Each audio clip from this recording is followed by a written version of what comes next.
quiet desert night lay over New Mexico. The year was 1947. The stars burned clear and steady, but the wind held a restless sound, like the world was waiting for something. Then it came. A blast of light. A roar across the black sky. The ground itself seemed to shiver. This is the story of how one man and one reporter tried to uncover the truth about what crashed near Roswell Town, and how the answer might be stranger than anyone was ready to believe. Tom Miller was only 24 that summer. His farm stood just outside a small town ringed by red sand and dry grass. He had never seen a plane before, except in pictures from the war. But the noise that tore through the sky that July night sounded nothing like an airplane. He ran outside in his dusty boots. The smell of metal and smoke filled the air. Something bright glowed out beyond the fields, half a mile away. Tom grabbed his lantern and followed the light through the cactus and tumbleweed. When he reached the spot, he stopped breathing. Shards of metal glittered all over the ground, thin like foil, yet shining like polished silver. The heat around them felt alive. He picked up one piece. It was lighter than paper, but when he bent it, it sprang back to shape by itself. Tom blinked, startled. "What in the world?" he whispered. The desert wind sighed, carrying wisps of a hum that seemed to come from nowhere and everywhere. Something had fallen from the sky, but it was not like any machine he knew. Tom stared upward again and felt a small chill of wonder, or was it fear? And then the silence pressed back in. The next morning, trucks arrived. Army soldiers spread out across his field, speaking only short, clipped orders. A tall officer walked up to Tom. "You didn't see anything," the man said, "and you will not talk about it." His tone left no room for argument. They collected the strange debris into crates, loaded them, and drove off. But Tom had hidden one small piece in his pocket. That night, he showed it to his wife, Clara. The metal pulsed with a faint inner light as she touched it. "Maybe it's from another world," she whispered, half laughing, half afraid. Tom tried to smile, but the unease in his chest only grew. Later that night, he couldn't sleep. The desert hummed outside the window again. He looked out and saw something in the moonlight, footprints in the sand beside the barn. Not boots, not bare feet. The tracks had only 3 long shapes, each ending in a small round mark. Tom stepped back from the window, heart beating like a drum. Was something, or someone, looking for what he had hidden? A few days later, a reporter arrived in town. Her name was Mary Lee, from the Roswell Daily Record. She was young, sharp-eyed, and hungry for a story. She came to the Miller farm, hat pulled low against the glare. "Mr. Miller," she began, "people are saying a flying disc crashed here. The Army says it was just a weather balloon. I'm trying to find out who's right." Tom hesitated, but Mary's calm voice made him trust her. He showed her the strange metal in secret. Under the sun, it gleamed faintly, almost alive. Mary touched it, then quickly wrote notes in her jotter. "Light as air," she murmured, "but unbreakable." That evening, she returned to her rented room and called her editor.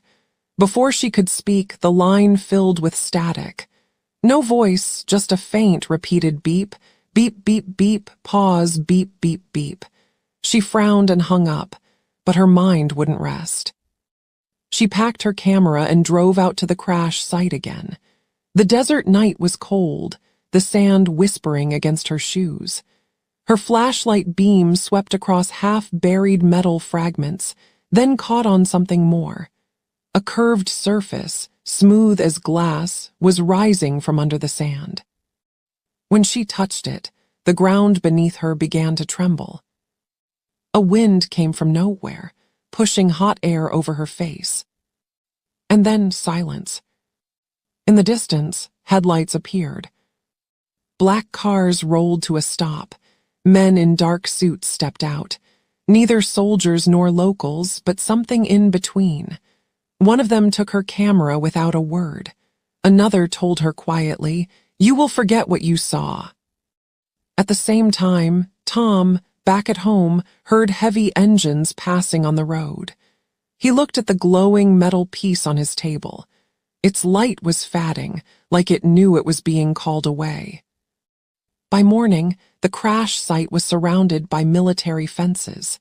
The newspapers printed a new story: Army recovers weather balloon. Mary's article never appeared. She found her notebook on the floor of her room, pages torn out. The only thing left was a tiny scrap with penciled words: "They are still here." Months passed into years. Roswell Town returned to its quiet rhythm. Dust storms came and went. Tourists stopped asking questions. Tom hid the small piece of metal in a box beneath his barn. Clara told him to let it go. But sometimes, when the nights were especially still, he could hear a low tone in the air, like the world still remembered that night. Mary kept working as a reporter, moving from town to town. Yet she never stopped thinking about Roswell. One photograph stayed locked in her memory, the blurred figure she had caught before the men took her camera. Large eyes, thin arms, standing beside twisted metal. But no one believed her, and even she began to doubt. Maybe it had only been a trick of light. 20 years later, 1967. Tom's hair had turned gray. He still worked his small farm, though now it felt smaller, lonelier. One quiet afternoon, he received a letter postmarked from no city. Inside was a single slip of metal, the same as his own, and a folded map. No name, no message. That same day, in another town, Mary got the same envelope. That night, in her apartment, she spread the map across her kitchen table. The two paths drawn on it led straight back to Roswell Desert. She phoned Tom. Her voice was both excited and trembling. "I think it's time we go back," she said. They met 2 nights later beside the silent dunes. The moon hung low. The sand glowed pale silver. Mary's old camera still worked, though its lens was cracked. "Let's find out what's been waiting for us," she said. They walked where the old crash site had been. The fences were long gone. Only the wind whispered through the chaparral. Suddenly, the air changed, like electricity before a storm. Far off, several lights floated above the horizon. Quiet, gliding, too low for stars, too slow for planes. The lights moved closer. One thin beam stretched downward and touched the desert floor right where they stood 20 years before. Tom felt the small piece in his pocket grow hot. He dropped it onto the sand. Before their eyes, other pieces began rising too, silver fragments pushing up out of the earth as if drawn by a giant magnet. They joined each other, spinning, folding, connecting until a wide, smooth disk formed before them. Its surface shimmered with soft blue light. Mary caught her breath. "Tom, it's alive," she whispered. The disk tilted, humming softly. A line of light appeared along its side, as if a door were beginning to open. Tom stepped forward, shielding his face from the brilliance. For one long moment, a shape appeared inside, tall, slender, its outline shifting like heat over sand. Then the light folded inward. The desert wind roared once, and the disk shot upward, silent, vanishing into the stars. Tom and Mary stood frozen, the echoes fading into the endless sky. By dawn, the desert looked almost normal again. But right in the center of the field lay a perfect circle burned into the sand, smooth, glowing faintly, warm under the morning sun. Mary turned to Tom. Her voice was gentle. "So, did aliens crash in 1947? Tom smiled a tired, thoughtful smile. "Maybe they did," he said slowly. Or maybe we just saw something we were not ready to understand. They stood quietly for a while. A soft breeze moved across the desert. In the sand behind them, something shimmered. The same small silver piece Tom had once hidden, now pulsing once, twice, like a slow heartbeat. And that is where the story ends, or perhaps where it begins again. Let's learn some words from our story.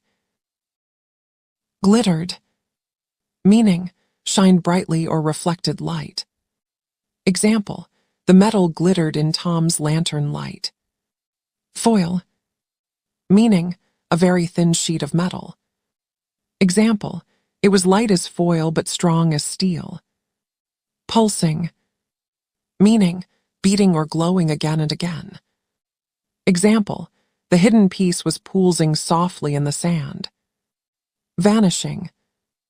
Meaning, disappearing completely, becoming unseen. Example, the bright disk shot upward, vanishing into the sky. If you enjoyed this story, please subscribe to our channel, English Storyverse, and turn on notifications for more conspiracy English learning stories that will help you learn English better.